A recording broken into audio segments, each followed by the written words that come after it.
Saudaraku, Anda sadar atau tidak, Tuhan sedang memperlengkapi setiap kita untuk kairosnya. Bila kita membaca kitab Ester, Ester 4 ayat 14 khususnya, walaupun tidak ada nama Tuhan dalam kitab Ester, tapi dia bekerja di balik layar, di dalam diam. Saudara, ini bukan berarti Tuhan tidak bekerja, justru Tuhan sedang memperlengkapi setiap orang seperti Ester diperlengkapi dari awal melalui jalur yang mungkin tidak spektakuler, bahkan melalui hal-hal yang tampaknya biasa. Kadang kita berpikir terlambat atau menyakitkan. Namun semuanya sebenarnya sedang diarahkan untuk satu tujuan ilahi, menyelamatkan bangsa dan menggenapi rencana Tuhan. Bagaimana Tuhan memperlengkapi kita? Diperlengkapi untuk waktu seperti ini, diperlengkapi untuk kairosnya Tuhan. Tuhan memperlengkapi kita. Apapun posisi kita saat ini, dia sedang memperlengkapi kita lewat posisi kita, lewat situasi kita. Ini disebut ada penempatan ilahi. Dalam kisah Ester, engkau beroleh kedudukan sebagai ratu. Ester 4 ayat 14, Ester tidak meminta jadi ratu. Dia hanya yatim piatu, wanita sederhana yang dibesarkan Mordekai. Mordekai lah yang menuntun dia untuk jadi ratu. Namun Tuhan menempatkan itu tepat di jantung kekuasaan Persia untuk rencana besar, momentum ilahi. Di mana keputusan satu orang bisa menentukan hidup mati bangsa. Posisi ini bukan kebetulan, saudara. Demikian juga posisi setiap kita, saya percaya bukan kebetulan. Apapun posisi Anda, penempatan strategis dalam rencana Allah. Dalam konteks setiap orang sedang berada di posisi istana masing-masing, keluarga, pekerjaan, gereja, komunitas, bahkan masa sulit. Posisi kita hari ini adalah tempat pelatihan dan pengaruh. Tuhan menaruh kita dimanapun kita saat ini untuk menjadi saluran kasih dan juga saluran keadilannya. Saudara, jelas tertulis di Mazmur 37 ayat 23, langkah orang ditetapkan Tuhan.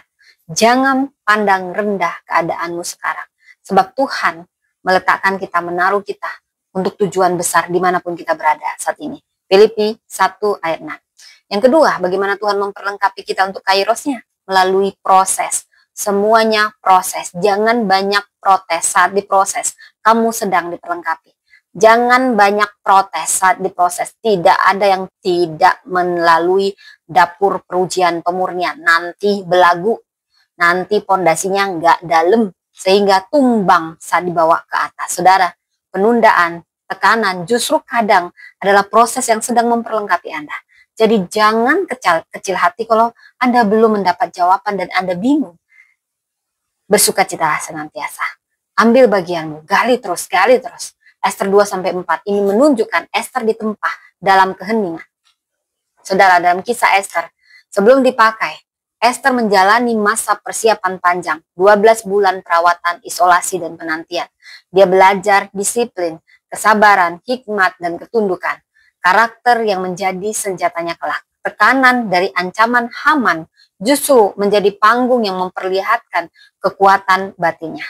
Dalam konteks kita, kadang Tuhan tidak mempercepat, tapi memperdalam. Dia sedang memperdalam pondasi kita, supaya bangunan tinggi yang akan dia buat tidak jatuh saat kita diangkat naik ke atas. Musim penantian kita penuh mungkin luka, bahkan kita sering merasakan ketidakadilan. Seringkali ini adalah cara Tuhan memperlengkapi kita dengan proses, dengan kelas perlengkapan rohani.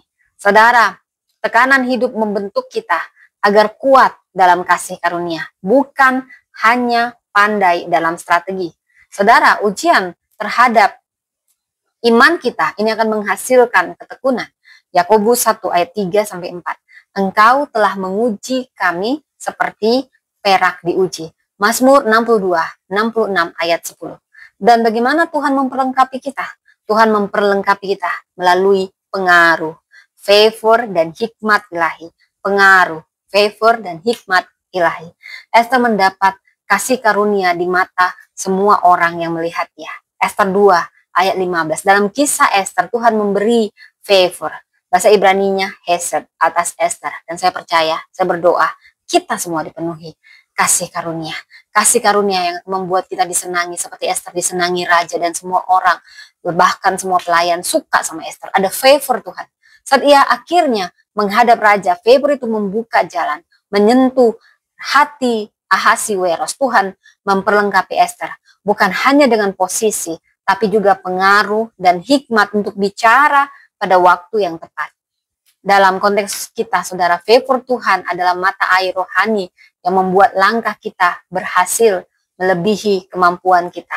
Hikmat yang berasal dari Tuhan membuat kita tahu kapan harus bicara, kapan harus diam, kapan harus menyampaikan kebenaran dengan kasih. Mazmur 5 ayat 13, kasih karunia Tuhan adalah perisai di sekitar orang yang tulus. Barang siapa kekurangan hikmat, mintalah kepada Allah. Bagaimana Tuhan lagi memperlengkapi kita? Melalui panggilan dan kepekaan rohani. Sebab sekalipun engkau berdiam diri, pertolongan akan datang dari tempat lain. Dalam kisah Ester, Mordekai menyadarkan Ester akan panggilannya. Ini bukan soal kenyamanan, tetapi kesadaran akan tanggung jawab rohani. Ester menanggapi bukan dengan spontanitas emosional, tapi dengan puasa dan doa. Dia menantikan waktu Tuhan sebelum bertindak. Tanda kepekaan terhadap kairos ilahi. Bila kita melihat dari konteks kita, saudara, Tuhan sebenarnya sedang memperlengkapi kita dengan Roh Kudus agar kita peka terhadap waktu dan arahnya Tuhan. Banyak orang punya kemampuan, tapi sedikit yang punya kepekaan terhadap timing Tuhan. Kepekaan ini muncul dari keintiman, doa, dan penundukan diri kita kepada Tuhan. Seperti dikatakan di Zakaria 4 ayat 6, bukan dengan kuat dan gagah, tapi dengan rohku, telinga orang benar mencari pengetahuan. Amsal 18 ayat 15. Dan bagaimana Tuhan lagi memperlengkapi kita, saudara? Anda sadar atau tidak? Tuhan memperlengkapi kita melalui komunitas dimanapun kita berada. Dan peneguhan iman. Pergilah, kumpulkanlah semua orang Yahudi, berpuasalah untuk aku. Ester 4 ayat 16. Dalam kisah Ester, Ester tidak bergerak sendirian. Dia meminta dukungan komunitas rohani melalui doa dan puasa. Ketika umat bersatu, kuasa Tuhan bekerja. Ini bukti bahwa perlengkapan rohani juga datang melalui persekutuan iman. Saudara, dalam konteks kita tidak bisa berdiri sendiri di zaman ini. Tuhan memperlengkapi kita lewat gereja, mentor, komunitas rohani, dan orang-orang yang berdoa bagi kita. Kairos Tuhan sering muncul ketika umat bersatu dalam roh dan tujuan. Doa orang benar bila dengan yakin didoakan sangat besar kuasanya. Yakobus 5 ayat 16, di mana 2-3 orang berkumpul dalam namaku, aku ada di tengah-tengah mereka. Matius 18 ayat 20. Jadi, saudara, dimanapun Anda ditempatkan, Tuhan menaruh kita di tempat strategis, ada tujuannya. Dan Tuhan memperlengkapi kita pertama lewat proses. Proses adalah masa persiapan bagi kita. Kadang di sini kita merasakan banyak tekanan, seperti berlian dihasilkan dengan proses ditekan, supaya dia keluar sebagai berlian. Di sini kita dibentuk melalui banyak ujian dan banyak penantian. Sabarlah, saudara. Tuhan juga memperlengkapi kita lewat pengaruh kita, bahkan media sosial kita. Ini pengaruh yang Tuhan akan pakai untuk kita menjadi suara keadilan.